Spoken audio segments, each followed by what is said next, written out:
দেশবাসী জানে, মন্ত্রীরা জানে, ব্যবসায়ীরা জানে, বিভিন্ন গোয়েন্দা সংস্থা জানে, ওদের বাহিনীর লোক জানে, সিভিল সোসাইটির লোক জানে, এই যে বিভিন্ন সিভিল ক্যাডার আছে তারা জানে যে সরকার টিকে রাখছে পুলিশ।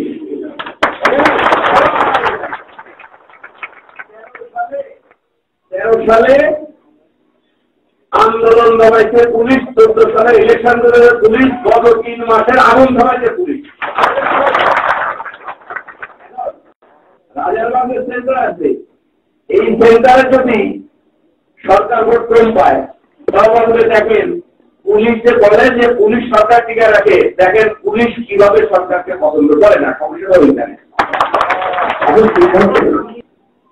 আমরা ওই জ্বালাও করাও চাই কিনা, আমরা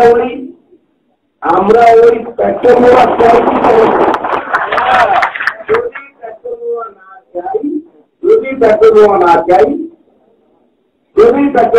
চাই তাহলে শেখ হাসিনার মনোনীত প্রার্থীকে ভোট দিতে